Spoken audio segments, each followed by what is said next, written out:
உண்மையிலேயே சக்தி உங்க பொண்ணு இல்ல. எனக்கும் சீதாக்கும் பிறந்தது அருண் மட்டும்தான். சக்தி இல்லைன்னு நீங்க தான் சொல்லிட்டு இருந்தீங்க. அத நான் கேட்டேன். சரி, இங்க பாருங்க ரத்னம், உங்க மனசுக்குள்ள நீங்க எதையோ மறைக்கிறீங்க. அது எதுவா இருந்தாலும் என்கிட்ட தாராளமா சொல்லுங்க. என்னங்க என்னென்னமோ பேசுறீங்க? முதல்ல என்னை இங்க விட்டுட்டு போங்க தம்பி. தேவையில்லாதெல்லாம் பேசி மறுபடியும் ஏதாவது பிரச்சனை ஆயிடுப்போது தம்பி. ஏற்கனவே வாழ்க்கையில நொந்து போய் ஏதோ ஆஸ்பத்திரியில நான் வந்து படுத்திருக்கேன். நீங்க வேற இப்படி எல்லாம் பேசி நீங்க வேற கஷ்டப்படுத்தாதீங்க தம்பி. தயவு செஞ்சு கிளம்பி என்னை விட்டுட்டு போங்க தம்பி. ஐயோ ரத்னம், நீங்க போய் சொல்றீங்க. கண்டிப்பா சக்தியை பத்தின உண்மை உங்களுக்கு தெரிஞ்சிருக்கு. அந்த உண்மையை தெரிஞ்சுக்காம நான் இங்கிருந்து போக மாட்டேன்.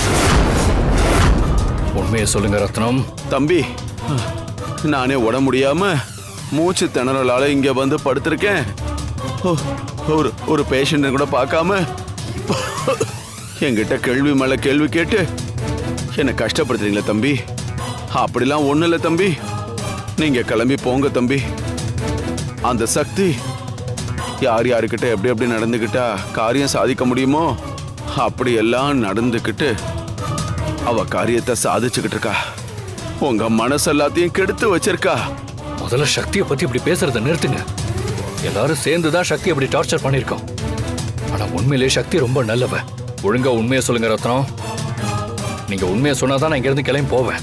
இல்ல நீங்க சொல்ற வரைக்கும் நான் இங்கேயே தான் இருப்பேன். சக்தி உங்க பொண்ணு இல்லைன்னா அப்ப அவ யாரு? அவ யாருக்கு பிறந்த பொண்ணு? அப்ப உங்களுக்கும் சீதாக்கும் பிறந்த பொண்ணு யாரு?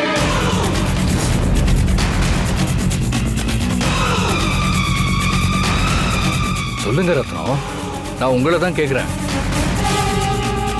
சக்தி யாரு? அவளோட அப்பா அம்மா யாரு?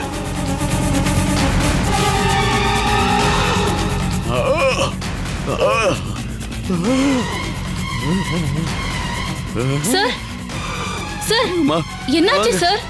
சார், தலையெல்லாம் சுத்துது. எனக்கு என்னமோ பல்ஸ் இறங்கின மாதிரி இருக்கு.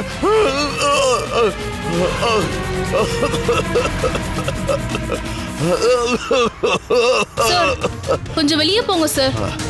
பேஷண்ட் எல்லாம் இப்படி டிஸ்டர்ப் பண்ண கூடாது சார். சீஃப் டாக்டர் பார்த்தாங்கன்னா எங்களை தான் திட்டுவாங்க. வெளியே போங்க சார்.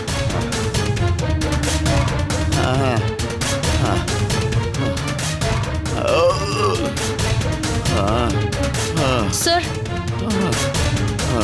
ஒன்றும் இல்லை சார்.